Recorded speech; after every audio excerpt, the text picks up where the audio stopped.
Hello and welcome to this APS snippet. This snippet is about the procurement cycle.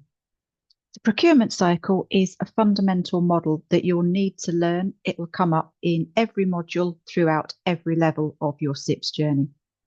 The model comprises of 13 stages, which we need to follow when we're making a new procurement.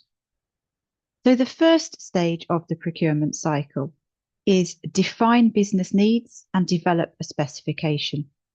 Here, we're looking at understanding exactly what the requisitioner or the stakeholder needs from us. What do we need to buy? We need to ask the right questions, considering the 5 rights. What do they want? But where do they want it? When do they want it? In what quality? In what quantity? What's the budget? At this stage, we may work with the requisitioners or the stakeholder to develop a base specification, whether that be performance or conformance. The second stage of the procurement cycle is market analysis. And here we're looking to understand whether it's best for the organisation to make or buy the requirement. So we look at the marketplace, what's going on in industry, look at supply and demand. Look at whether there's a lot of suppliers available that can fulfill our need, and then consider whether it would be more cost effective to make the procurement internally or to buy it from an external supplier. Things we think about here in making the decision include whether we've got the capacity, whether we've got the resources, whether we've got the time to undertake making the procurement internally.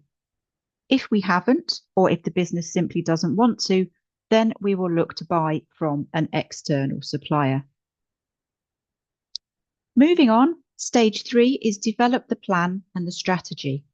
So now we decide, are we going to look at working with a local supplier? Are we looking at a global supplier? Presuming, of course, we're buying in from stage 2's decision. The strategy will relate to making sure we've got all the processes in place that we need to fulfill the requirement. Are we going to look at buying from one supplier? Are we dual sourcing? Are we multiple sourcing? All of these things we need to consider at this stage. We make a plan for how we're going to move forward through the procurement cycle. Stage 4, pre-procurement market testing. Here we start looking at potential suppliers in the marketplace that might be a good fit to fulfill our need. So maybe here we start creating a list of suppliers that look like they can do what we want them to do. We may send out an RFI at this point. It may include Carter's 10Cs. There's another snippet available on Carter's 10Cs. And by asking the questions included in Carter's 10Cs, we can start to understand which suppliers may be a good match for helping us fulfill this need. Stage 5, we develop our documentation and finalize the specification that we worked on in stage 1. So the specification final work won't necessarily be done on our own. We will work cross-functionally with stakeholders to ensure that the specification contains all the information that we need to send out to the supplier. At stage 5, we also develop our RFQ, request for quotation, or our ITT, invitation to tender. Within that, we develop the terms and conditions that we're going to include, the KPIs, key performance indicators, and the SLAs, service level agreements. Stage 6, we look at the results from the Carter's 10Cs or the due diligence we did at stage 4, and we decide based on that information which suppliers we want to move forward in the process. So we'll look at the suppliers that offer us potentially the best cost. We'll look at suppliers that have got capacity, control, that can work with our culture, that communicate well with us. Once we've shortlisted our suppliers to work with, we move on to stage 7. Stage 7, we issue out the ITT or the RFQ, and then we wait. Stage 8, hopefully we get some responses to our RFQs or our ITTs. The response to an RFQ is a quotation. The response to an ITT is a bid. Regardless of whether it's a quotation or a bid that we receive, at stage 8, we evaluate those responses from the suppliers.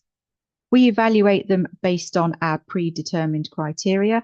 We will, of course, look at the price, but remembering that we need to evaluate them on the total cost. So we will evaluate on lead time. We will evaluate on suppliers' levels of competence to meet the specification. We might evaluate on whether the supplier has got certain skills, what response they've given us to a performance specification. It doesn't matter what we evaluate against as long as all suppliers are treated and scored the same. Once we've done our bid and tender evaluation, we look at stage 9. And here we decide which supplier we would like to award the contract to. We offer the supplier the contract. Hopefully they accept, but they don't have to. And if they do accept, then we move forward with mobilization and contract implementation. Stage 10, warehouse, logistics and receipt. Presuming our requirement is something tangible, i.e. a product, then we notify the warehouse. We let them know that a delivery is imminent. We may work on arranging the logistics, the transport, the storage, making sure the item has got a location and an SKU, stock keeping unit, in the warehouse. The goods then are received. Stage 11, we manage the contract.